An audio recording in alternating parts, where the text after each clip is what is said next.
And coming up today, we are going to talk about artificial intelligence and its effect on leadership communication and communication, in fact, with customers. And I am delighted to be joined today by Claire Dillon. Hello, Thank Claire. You. Hello, delighted to be here. And Claire is an expert in technology. She is a technology evangelist, a consultant, and actually somebody who tracks what's coming down the pike in technology terms.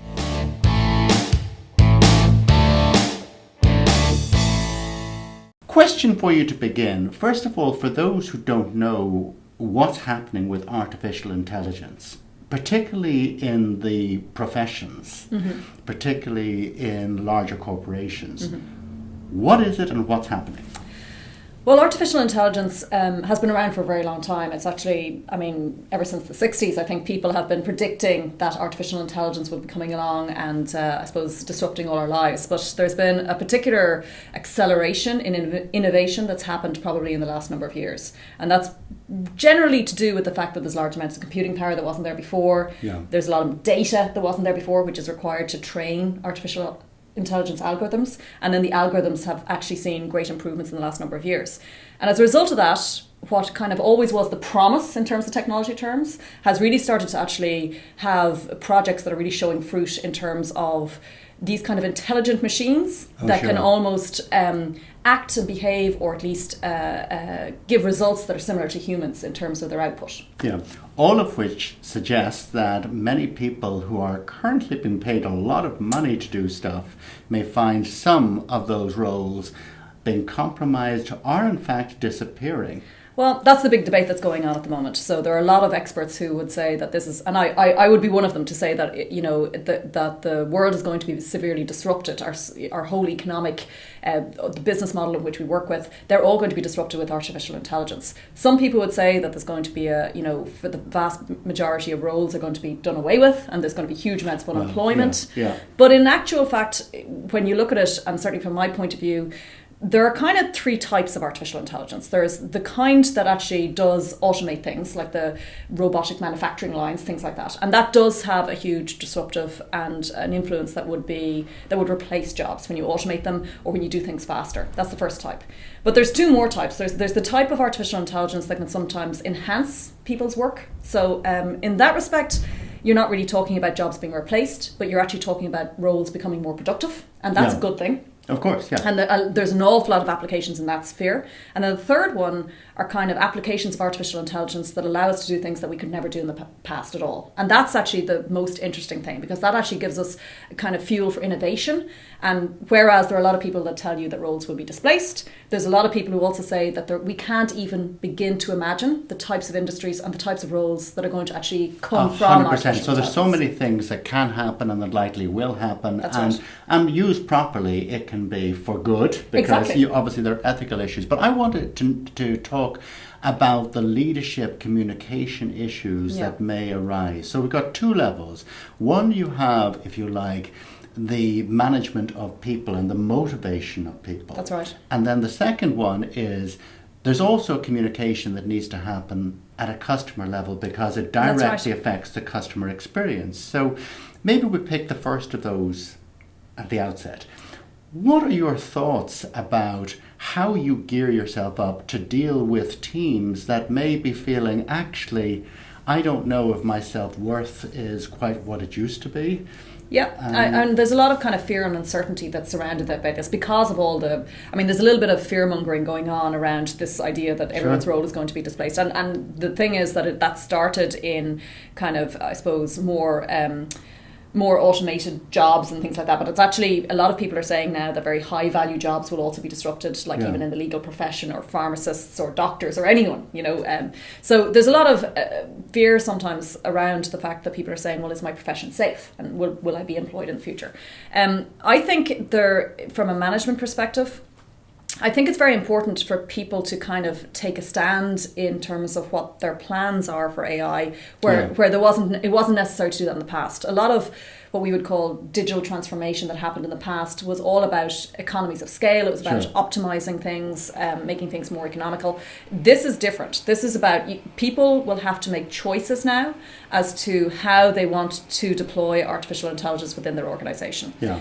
So the first thing for management to do, I think, is to make that call. And one of the very first decisions people have to make is whether or not they are just planning to use artificial intelligence to save costs, so to automate things and, for example, reduce employment. Sure. Or, which I would favour, the better choice would be to not only look at opportunities for optimization, but also to look for opportunities for growth and innovation, because that then balances the opportunities. If you're sometimes displacing some, you're creating others, and that's a transformation that's much more easy able to be accepted by people than just the notion that you're cutting jobs and that's it. 100% agree, and I guess one of the big challenges is this whole notion of how do you educate people? How do you get people ready? How do you train people for what it will be for many folks a seismic change in how things get done? I think that's the biggest challenge of all, because for me there are three main areas, and the areas that we have to get people ready for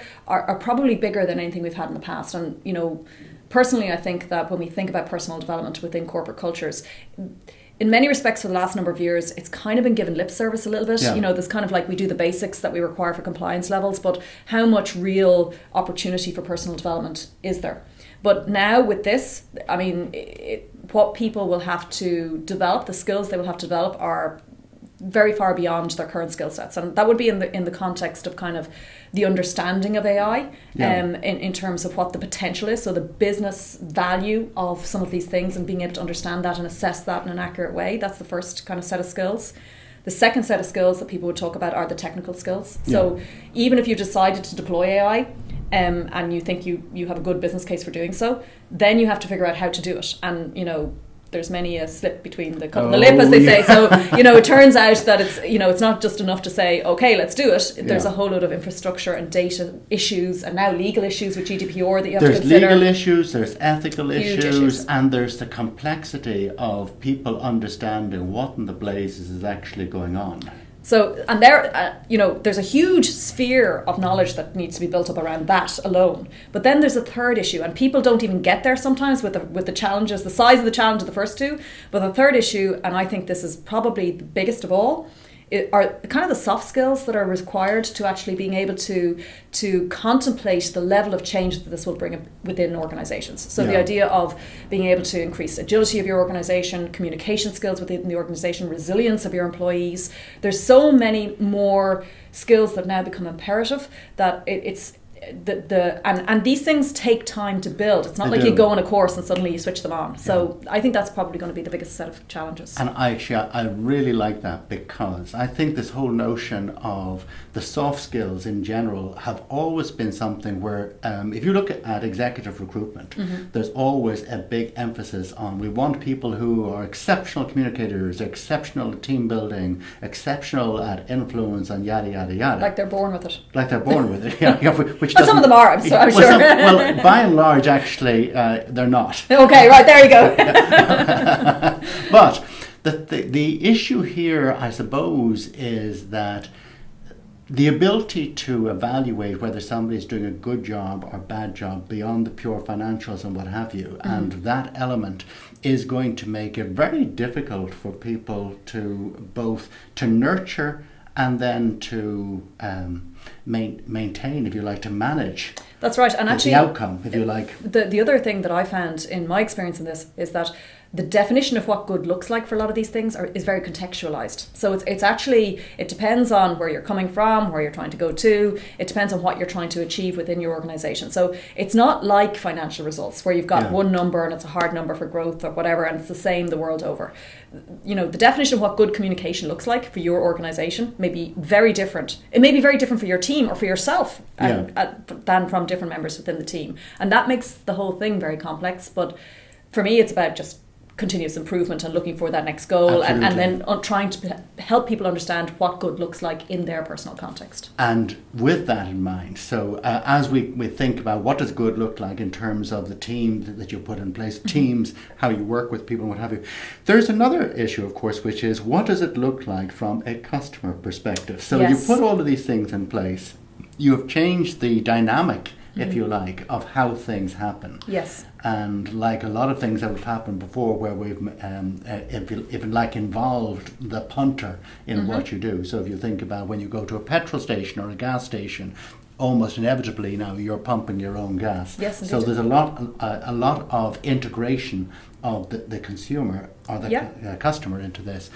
So again, from a management of that, any thoughts about what challenges that might face? I think that's really interesting because actually, turns out I think customers are probably more adaptable than we think. So this notion that I think there's a little bit about setting the expectation that change is happening, and education around that, because for many organisations their relationship with their customers and partners hasn't changed dramatically for a number of years, and that's fine. But I think in this day and age, some evolution of that is necessary.